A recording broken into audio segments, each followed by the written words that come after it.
राधे राधे भक्तों। तो आज हम श्रवण करेंगे कार्तिक मास के कृष्ण पक्ष की रमा एकादशी व्रत कथा। रमा एकादशी को भगवान श्री हरि का धूप दीप नैवेद्य से पूजन करना चाहिए। तो चलिए भक्तों कथा श्रवण करते हैं। युधिष्ठिर बोले, हे जनार्दन, कार्तिक कृष्ण पक्ष की एकादशी का क्या नाम है, यह मुझसे कहिए। श्री कृष्ण बोले, हे राज शार्दूल, कार्तिक कृष्ण पक्ष में रमा नाम की शुभ एकादशी होती है, उसको कहता हूँ। तुम सुनो, यह सब पापों को हरने वाली है। प्राचीन समय में मुचुकुंद नामक राजा था। उसकी इंद्र से मित्रता थी। यम, वरुण, कुबेर और विभीषण से भी इसकी मित्रता हो गई। हे राजन, वह राजा विष्णु का भक्त और सत्यवादी था। धर्म से पालन करते हुए उसका निष्कंटक राज्य हो गया।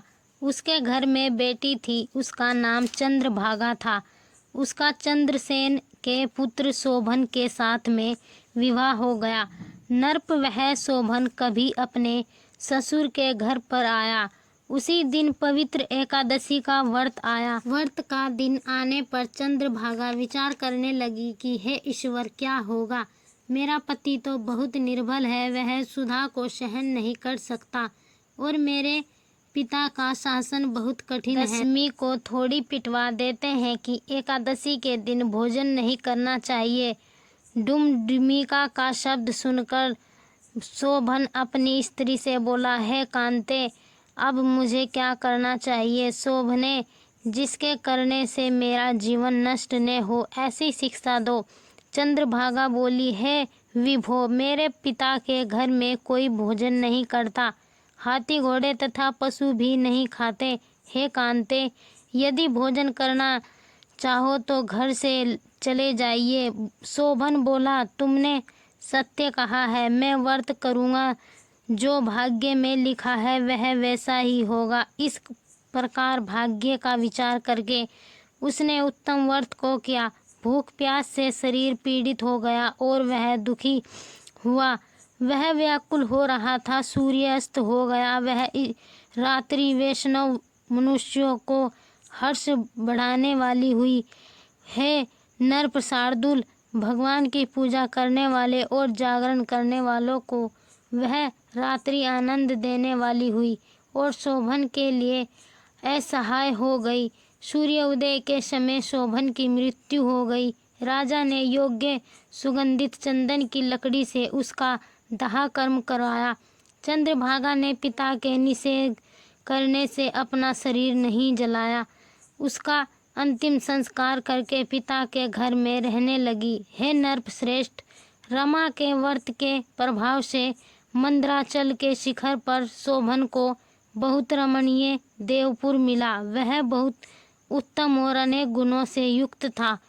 उसमें पन्नों से जड़े हुए स्वर्ण के खंभे थे। अनेक प्रकार की स्फटिक मणियों से सुशोभित भवन में वह निवास करने लगा।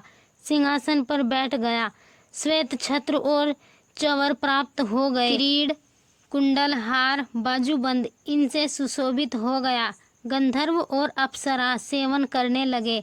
वहाँ शोभन दूसरे इंद्र की तरह शोभा को प्राप्त हुआ। मुचुकुंदपुर में रहने वाला सोम शर्मा नामक ब्राह्मण तीर्थ यात्रा के लिए भ्रमण करता हुआ गया। उसने राजा के जमाई को देखा। वह उसके पास गया।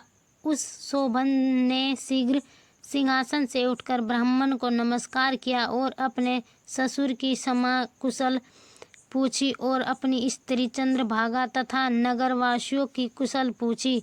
सोम शर्मा बोले, राजन, तुम्हारे ससुर के घर में कुशल है? चंद्रभागा कुशल है। हे राजन, आप अपना कुशल वृतांत कहिए। हे राजन, यह विचित्र नगर आपको कैसे मिला, सो कहिए।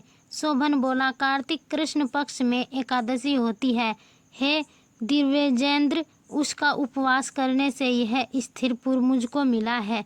हे द्विजोतम, जिस तरह अटल हो जाए ऐसा यत्न कहिए।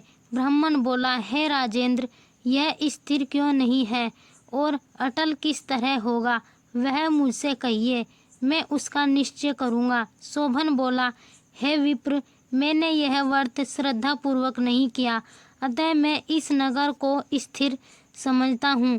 चंद्रभागा से यह वृत्तांत कहिए, तब यह नगर स्थिर हो जाएगा। यह बात सुनकर उस श्रेष्ठ ब्राह्मण ने सब वृत्तांत चंद्रभागा से कह दिया। ब्राह्मण का वचन सुनकर चंद्रभागा आश्चर्य से प्रफुल्लित हो गई। ब्राह्मण से बोली, हे द्विज, जो तुम कह रहे हो यह वृत्तांत प्रत्यक्ष है अथवा शोपन?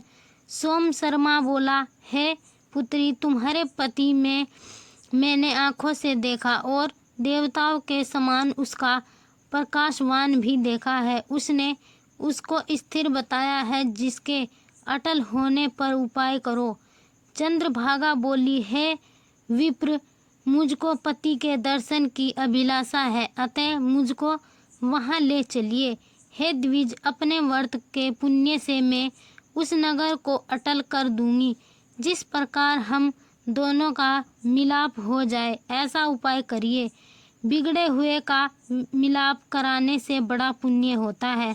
यह सुनकर सोम शर्मा उसके साथ चला गया।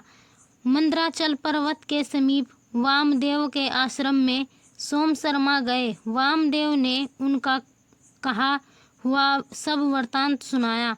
उज्ज्वल चंद्रभागा का वेद के मंत्र से अभिषेक किया। इसी के मंत्रों के प्रभाव और एकादशी के व्रत के प्रभाव से चंद्रभागा का दिव्य शरीर हो गया और दिव्य गति को प्राप्त हुई। प्रसन्नता से प्रफुल्लित नेत्र किए हुए अपने पति के पास पहुंच गई। शोभन भी अपनी आई हुई स्त्री को देखकर बहुत प्रसन्न हुआ और उसे बुलाकर अपनी बाईं तरफ बैठा लिया। वह चंद्रभागा अपने पति से प्रसन्न होकर सुंदर वचन बोली, हे कांत, जो कुछ पुण्य मेरे पास है उसको सुनिए। जब मैं पिता के घर में 4 वर्ष की थी, तभी से मैंने एकादशी का व्रत विधि पूर्वक और श्रद्धायुक्त चित्त से किया है। उस पुण्य के प्रभाव से तुम्हारा नगर अचल हो जाएगा। महाप्रलय तक सब कार्य पूर्ण होंगे। हे नरपुर शार्दूल, इस प्रकार वह अपने पति के साथ आनंद से रहने लगी। वह दिव्य रूप होकर सुंदराभूषणों से सुशोभित होकर सुख भोगने लगी। शोभन भी उसके साथ दिव्य रूप होकर विहार करने लगा। रमा एकादशी के व्रत के प्रभाव से वे मंद्राचल के शिखर पर आनंद करने लगे। यह एकादशी चिंतामणि अथवा कामधेनु के समान है। जो उत्तम मनुष्य इस व्रत को करते हैं और जो दोनों पक्षों की एकादशी का व्रत करते हैं, निसंदेह उनके ब्रह्म हत्या पाप नाश को प्राप्त होते हैं। जैसे एकादशी शुक्ल पक्ष की है, वैसे ही कृष्ण पक्ष की है। उसमें भेद ने समझना चाहिए। जो मनुष्य एकादशी के व्रतों का महत्व सुनता है, वह सब पापों से छूटकर विष्णु लोक में आनंद करता है। तो भक्तों, यह थी रमा एकादशी व्रत कथा। आगे की कथा श्रवण करने के लिए हमारा YouTube चैनल सब्सक्राइब जरूर करें। राधे राधे।